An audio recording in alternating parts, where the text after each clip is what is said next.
Yo, what's going on YouTube? It's your boy Seek No Seek, and I'm back here with Quay Max aka Quay. with the chinky eyes. That's crazy. That's crazy. Yes, we got an Asian in the building. I might be a little bit Filipino, but we ain't gonna even talk about my Asian heritage. What we got is the Boondocks. The Boondocks gay man? Who? Oh, no. When man becomes prey. You got Casual Geographic today, fellas. Casual Geographic, you feel me? It's called geological, philosophical. What the hell are you talking about? Let's see what The animals they got African on wilderness houses some of the most dangerous wildlife found on Earth. But what happens when one of its most feared predators starts hunting humans? In 1898, the British government decided to build a railway spanning from a port in Mombasa to Lake Victoria. The project was nicknamed the Lunatic Express, since many saw it as a massive waste of time and resources, along with being unnecessarily dangerous. So dangerous that most African natives refused to be involved in construction. So the British imported thousands of laborers from India to work on the bridge. These workers are both unfamiliar with the African brush, along with all the lethal animals in it.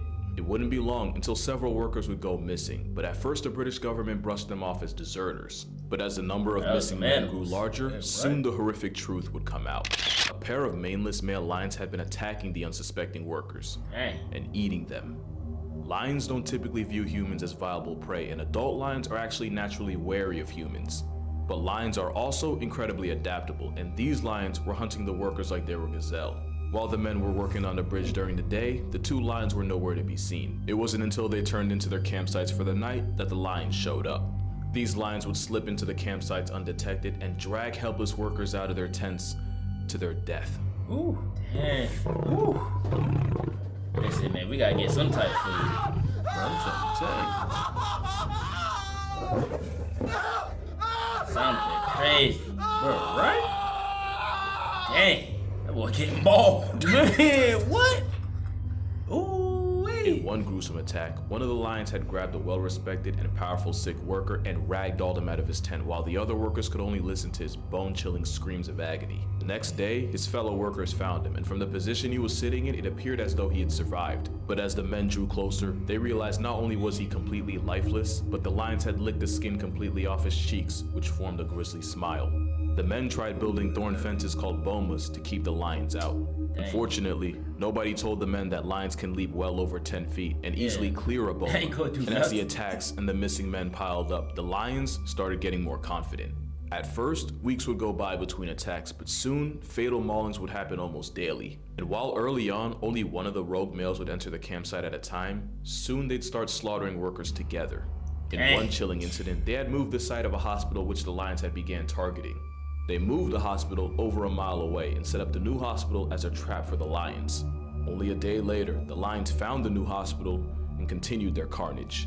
The lions even appeared to have plot armor. That's crazy. Like, it started off with one adult lion to a pack on, bro. When they need some food or they need to eat, they gonna find a way. So when they had that little wall, that wasn't gonna do nothing. No, That wasn't gonna do man, nothing. they about to hop that. Yeah. Man, they about to hop 10 feet. They can hop 10 feet. You seen a lion jump? No, I ain't seen one jump. It's a regular house cat can jump though. I can Yeah, only expect a big cat. And they got more muscle and stuff too. Yeah. Oh man. At one point, they had succeeded in trapping one of the male lions, but when the enraged predator started tearing the trap apart, panicking sepoys opened fire and missed every shot. One shot managed to spring open the trap door, allowing the lion to slip away. And as the attacks persisted, it appeared as though the lions had gone from killing to eat to just killing.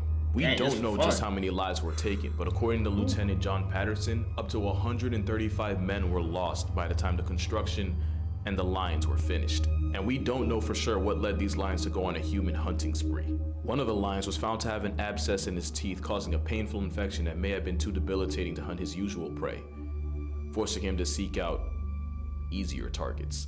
One theory is that in the past, Arab slave trade caravans would run through Savo, and men that would have made no money on the market, like the old, injured, sick, or dying, would just be tossed down into the brush. It's possible that these lions of Savo were fed by these crimes against humanity and learned that humans as a food option is never completely off the table. Oh, so they done messed it up then for them. Oh yeah. Oh yeah, you and set them workers up. Oh yeah. Basically, they got a little taste. Hold on, now this right trying to get these humans taste kind of good. I'm telling you, we need some more. Hey, for real. I'm telling you, ain't even got the seasoning or nothing. Yeah. What? And then not as fast as a gazelle or hard to take down like a buffalo. Just go ahead and snatch them up. Yeah, real quick. Pretty much you might well say we are fast food. Slow food. Slow food. I don't think you can't outrun the lion. No, that's why I say fast. We McDonald's. Gazelles, must say gazelles are a buffet. That's slow and steady. We are McDonald's, man. You get that thing so fast out that window. Gone. Yeah. Gone. In July 1945, a U.S. Navy heavy cruiser delivered uranium to the island of Tinian for what would end up being the world's first nuclear weapon used in war, which would be dropped in Hiroshima, Japan. Japan would get its revenge when a torpedo struck the USS Indianapolis as it was en route to the Philippines. In only 12 minutes, the imposing military cruiser was underwater, along with anyone unlucky enough to escape in time. Although, considering what would happen, maybe they were the lucky ones. Because as the stranded crew floated adrift in the Philippine Gulf, they quickly realized they had a major problem. Sharks, likely oceanic whitetips, were stalking the hapless sailors. At first, the sharks simply cleaned up the casualties, feeding on the bodies of the deceased. But soon, they turned their attention to the survivors. As much as the sailors tried to float together, invariably someone would drift away from the group. And that's when the patient sharks would move in. According to survivors, the men would thrash around and scream hysterically before being pulled under. And only a short while later, a life jacket would resurface. And nothing else. And as the dehydration, intense exposure, and saltwater poisoning took its toll, some men would hallucinate that they were being rescued and would swim away from the group towards a ship that wasn't there, not realizing they were paddling towards their own death. Even worse, some of the men would become delirious and start attacking their fellow shipmates, forcing them to literally cast them off towards the sharks. This living nightmare lasted 5 days, and when salvation finally came, only 317 out of the 1,196 men could be accounted for. But the psychological torture didn't end there for some of them. Captain Charles B. McVeigh would become the first captain to ever be court-martialed for losing his ship, and the reasoning was because he didn't zigzag. Even Commander Hashimoto, the guy that sunk his ship, testified that there was nothing McVeigh could have done, but it didn't matter. America had its scapegoat, and it was him. McVeigh regularly received hate mail and threats of violence from the family of the fallen.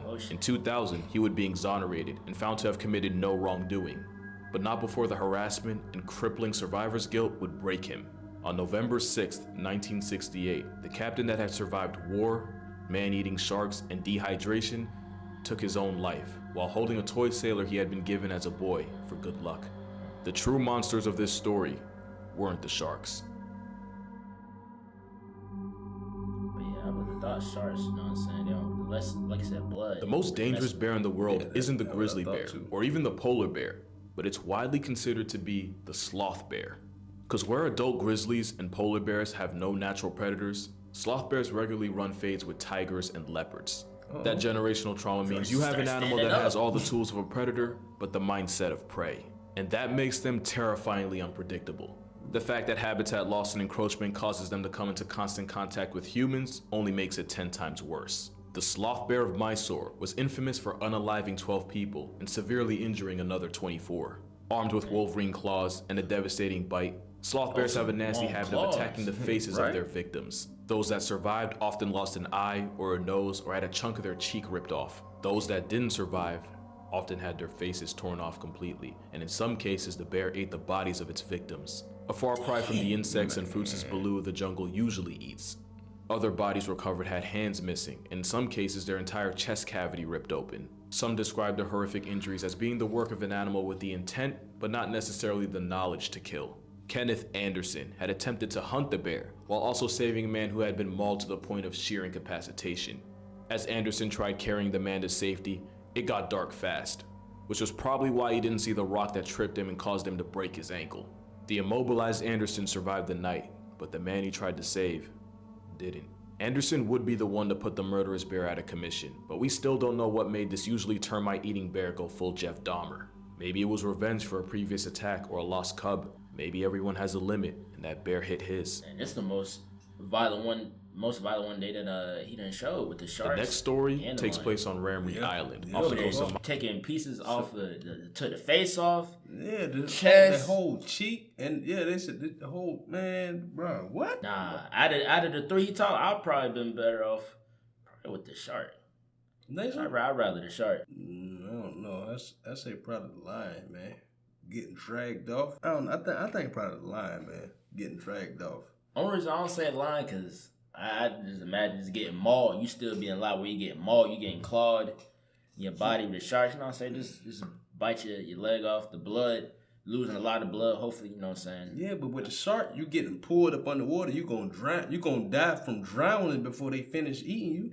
Yeah, but I mean, I was thinking like as far as just losing so much blood, like I just quickly get unconscious and then hopefully, you know what I'm saying? That's it. You just die unconscious. Yeah. I guess. I don't know how it works, but hopefully. I can feel, I can feel where you coming from with that. Mauling just sounds terrifying. Just getting mauled while you're alive, you screaming, ah! That's scary.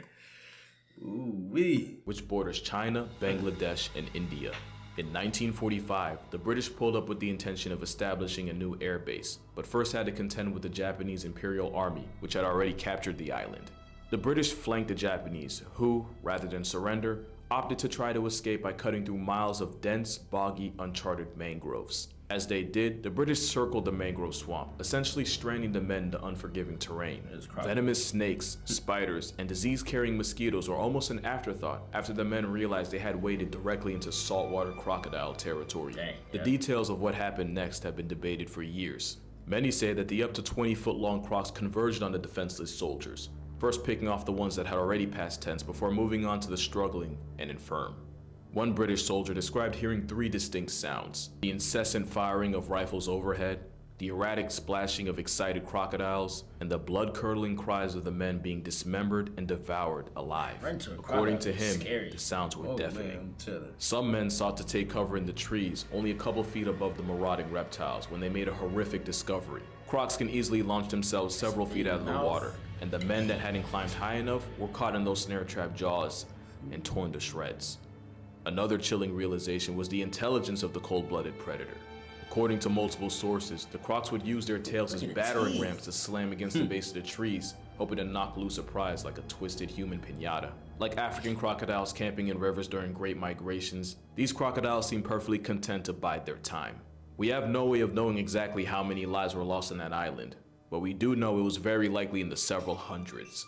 We also have no way to confirm just how many were taken by the crocodiles and how many simply flatlined to dehydration, sickness, other wildlife, or simply casualties of war. However, this is widely considered to be the most lethal crocodile attack in human history.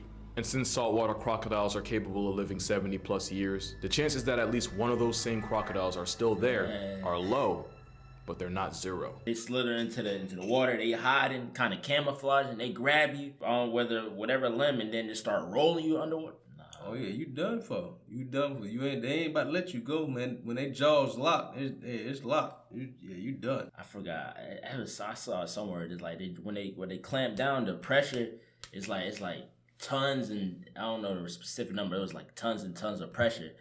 You might mess around and they might cut that joint clean off. Yeah. Yeah. Oh yeah, definitely. And matter of fact, I think that was at Gatorland. Oh yeah, Gatorland. Yeah. I think it was, it was one of them. I think it was one of the things on the walkway that we had seen. One of the fun facts, I guess. Yeah. I think it was one of those we had seen. Yeah. At least I feel like I'm on a merry-go-round before I die. At least I feel like I'm on a merry-go-round before I die. I don't think he's gonna take me too far down up underwater, so my head will be keep popping up out the water, going back down real quick, and just I just keep doing that. So I just breathe when I come up out the water.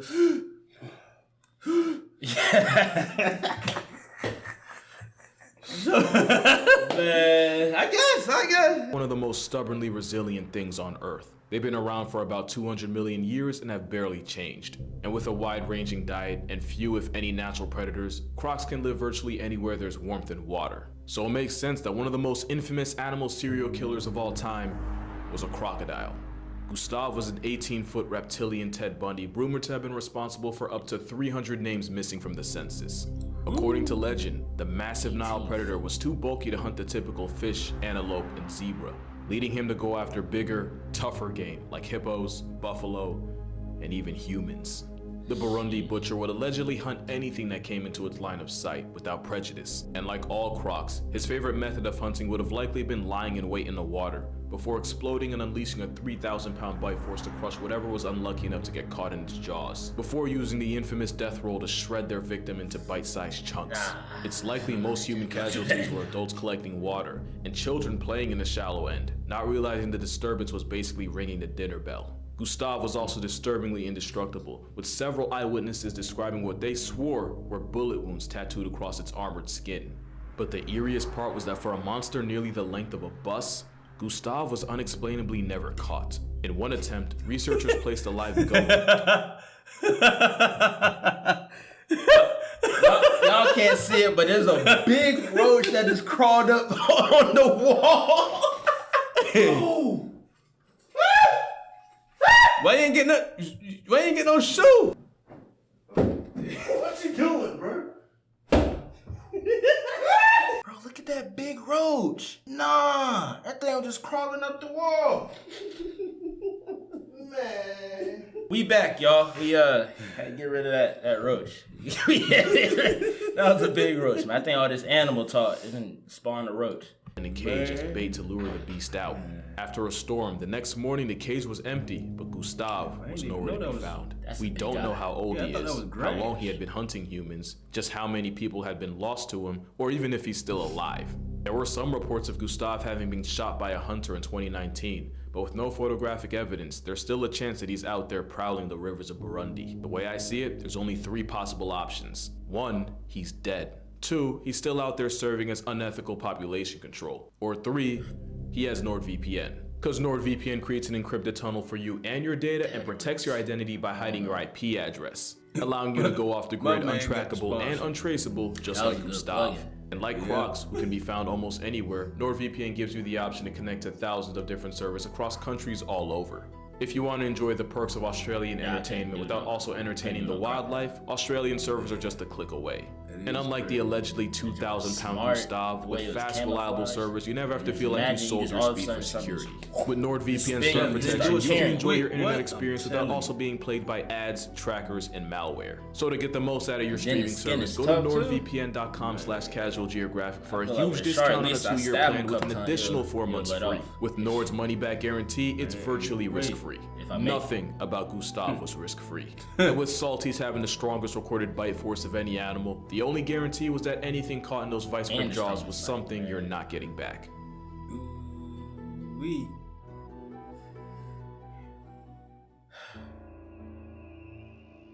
In 2003, locals in Malawi were so terrified of one animal that it drove 4,000 of them to completely abandon their villages to seek refuge. The marauding beast had mauled 3 people into chalk outlines and severely disfigured another 16. Those that survived were essentially crippled for life, with some missing both hands and legs, with others missing eyes and ears. In one gruesome attack, a woman had gotten her jaw completely detached. The mysterious assailant was so feared and avoided capture for so long that some believe that the attacks were the work of a supernatural creature.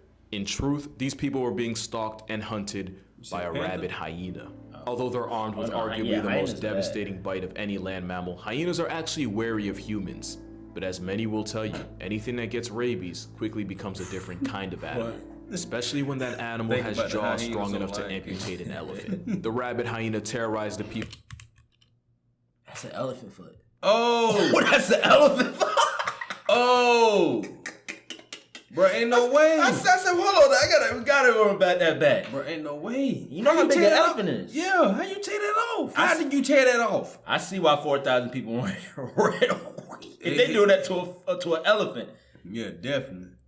Oh, I'm gone. When that animal has jaws strong enough to amputate an elephant. The rabid hyena terrorized the people of Malawi for weeks, but whether the actual animal responsible for the maimings was caught and killed was never confirmed.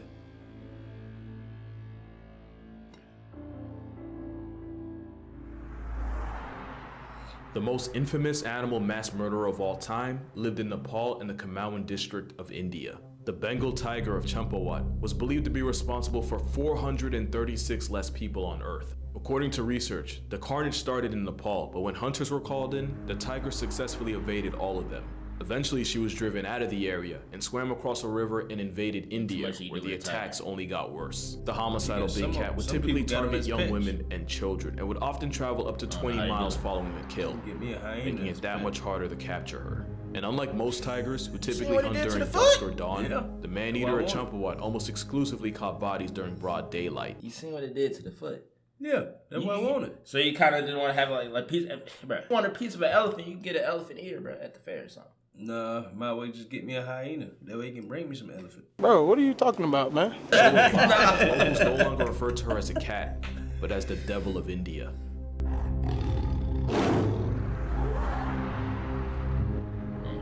Devil of India. I feel like a tiger's stronger than a lion. I don't know. See, they about the same. Maybe it's how Tiger's reverberating roar paralyzed entire villages, with grown men refusing to leave their huts to go to work, lest the rampaging predator turned them into a statistic. It was believed that the tigress had been shot by an especially cruel hunter, which broke several of her canine teeth, leaving her mortally wounded. It's likely that this injury, along with the fact that tigers are one of the few animals that'll actively seek revenge, that drove the tiger to eventually start seeking out easier prey, people. And as a highly intelligent predator, she was constantly adapting and able to consistently avoid capture. When she was finally taken down, it was clear from the nasty injuries the tiger had sustained that she was not the villain of this story. That doesn't change the fact that she went out as the most prolific man-murker in nature. And if you think you're safe because you don't live in Asia, just keep in mind that there are more tigers in the United States than in the rest of the world combined. Ooh.